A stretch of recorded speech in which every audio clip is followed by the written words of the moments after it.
Phone tapping కేసులో కేసీఆర్కు మరోసారి నోటీసు ఇవ్వాలని సిట్ అధికారులు నిర్ణయించారు.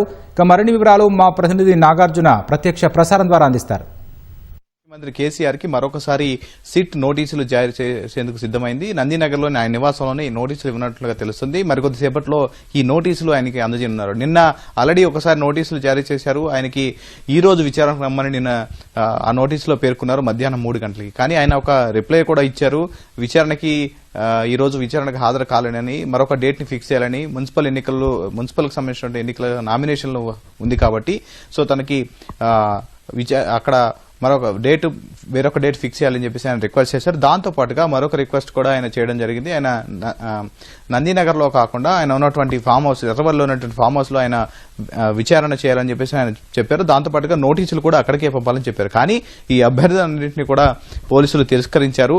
సో ఆయనని ఎర్రవల్లిలో విచారించడానికి పోలీసులు తిరస్కరించారు. దాంతో పాటుగా విచారణకి రేపు ఫిబ్రవరి 1వ తేదీన అంటే ఎల్లుండి మధ్యాహ్నం 3 గంటలకి నందినగర్లో నివాసంలో విచారణకి అందుబాటులో ఉండాలని ఆ నోటీసులో పేర్కొన్నట్లుగా తెలుస్తుంది. సో ఈ నోటీసులు మరికొద్ది సేపట్లో ఆయనకి చేరనున్నాయి. సిట్ అధికారులు ఇప్పటికే అక్కడికి నందినగర్లో నివాసానికి బయలుదేరారు. సో ఆల్రెడీ ఇప్పుడు ఈ కేసుకు సంబంధించి ముందరికి దీనికి సంబంధించినటువంటి ఒక సిట్ ప్రశ్నావళి కూడా సిద్ధం చేసి పెట్టుకుని ఉన్నారు. గతంలో ఆయన ప్రభాకర్ రావుకు సంబంధించినటువంటి ఈ కేసులో ఏవన్గా ఉన్నటువంటి ప్రభాకర్ రావు మొత్తం తానే అక్కడ నడిపించారనే వ్యవహారం ఆల్రెడీ సిట్ గుర్తించింది. ఆ కేసులో కూడా అదే నమోదు చేసింది. దాంతోపాటుగా ఆయన స్టేట్మెంట్లు కూడా రికార్డ్ చేయడం జరిగింది. గతంలో కొంతమంది అరెస్ట్ అయినటువంటి అధికారులు ఇచ్చిన స్టేట్మెంట్లు కూడా ప్రభాకర్ రావు చెప్పినట్టు తాము పనిచేసామనే విషయాన్ని వాళ్ళు స్పష్టం చేశారు. సో ప్రభాకర్ రావు కూడా తరచూ ప్రగతి భవన్కి వెళ్లి వచ్చేవారని, అక్కడ వచ్చినటువంటి ఆదేశాల ద్వారా ప్రణీత్ రావుకు చెప్పడం, ప్రణీత్ రావు మాకు చెప్పేవారు, మేము వాటిని ప్రతిపక్ష నేతలటువంటి ఆర్థిక మూలాల మీద ఇంటర్సెప్ట్ చేసేసి వాటి మీద వాళ్ళ ఆర్థిక మూలాలను దెబ్బతీసేవాళ్ళు, వీటన్నిటి కూడా హవాలా రూపంలో డబ్బులు చూపించేవాళ్ళం. అప్పుడు ఎక్కువగా మేము బీఆర్ఎస్ ఇతర బీఆర్ఎస్ పార్టీకి వ్యతిరేకంగా ఉన్నటువంటి వాళ్ళు, దాంతోపాటుగా బీఆర్ఎస్ లో ఉండి బీఆర్ఎస్ కి వ్యతిరేకంగా పనిచేసే వాళ్ళ పేర్లే ఎక్కువగా ఉన్నాయని వాళ్ళు ప్రస్తావించారు. సో వీటన్నిటి మీద విచారణ చేయనున్నారు. మరోవైపు ఆయన ఎస్ఐబిలో ఆయన పదవీ కాలం ముగిసినా సరే మరొకసారి ఆయన్ని నియమిస్తూ చేసినటువంటి నోట్ ఫైల్ పై సంతకం సంబంధించిన అంశాలు కూడా కేసీఆర్ ని విచారించాలని సిట్ నిర్ణయించింది. సో ఇవన్నిటి విచారణకు సంబంధించి ఆల్రెడీ నిన్న నోటీసులు జారీ చేయగా ఆయన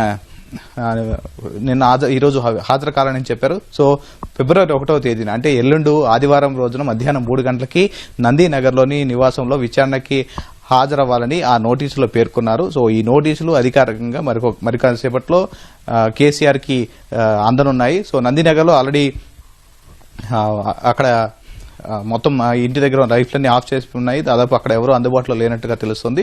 సో దీనికి సంబంధించిన అప్డేట్స్ మన ప్రతినిధి రమేష్ మరికొద్దిసేపట్లో అందిస్తారు. సో ఇప్పుడు ఈ కేసుకు సంబంధించినటువంటి దర్యాప్తులో భాగంగా కీలకమైనటువంటి ఇప్పటివరకు 4 అధికారులు అరెస్ట్ అయ్యారు. ప్రభాకర్ రావుని A1గా ఇందులో ఉంచారు. A6 గా ఐ న్యూస్ కు సంబంధించినటువంటి ఎండీ శ్రవణ్ రావు కూడా అందులో విచారించడం జరిగింది. వాళ్ళు స్టేట్మెంట్లు కూడా రికార్డ్ చేశారు. మరికొంతమంది 618 మంది ఇందులో విక్టిమ్స్ ఉన్నారు. ఫోన్ ట్యాపింగ్ కి గురైనటువంటి పొలిటికల్ లీడర్స్, జర్నలిస్టులు, ఇతర న్యాయవాదులు, ఇతరులు చాలా మంది కూడా వాళ్ళందరినీ కూడా స్టేట్మెంట్ రికార్డ్ చేశారు. వాళ్ళందరినీ కూడా స్టేట్మెంట్లని ఆల్రెడీ రికార్డ్ చేశారు. కొన్ని ఛార్జ్ షీట్లు కూడా నమోదు చేశారు. సో ఈ కేసుని దాదాపు త్వరగా పూర్తి చేసి ఆల్రెడీ ఇప్పటికే ఈ కేసులో సజ్ఞా నేతృత్వంలో ఏర్పడినటువంటి సిట్ ఈ కేసులో వేగాన్ని పెంచి ఆల్రెడీ కొంతమంది మాజీ మంత్రులను కూడా విచారించింది. సంతోష్ కుమార్ని, హరీష్ రావుని, కేటీఆర్ని విచారించింది.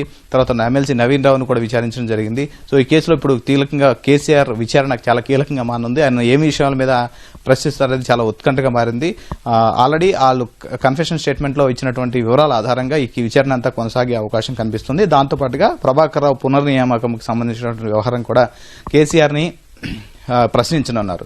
సో ఈ నోటీసుల తర్వాత ఇప్పుడు ఆల్రెడీ నోటీసులు రిసీవ్ చేసిన కేసీఆర్ ఏ విధంగా స్పందిస్తారో వేచి చూడాలి. ఆయన నోటీసులు రిసీవ్ చేసుకుని నందినగర్లో నివాసానికి ఆయన విచారణకు వస్తారా, లేక దీని మీద ఎలాంటి నిర్ణయం తీసుకుంటారో తెలియాల్సి ఉంది. ఆల్రెడీ మరికొద్దిసేపట్లో అధికారికంగా ఆయనకి నోటీసులు అందనున్నాయి.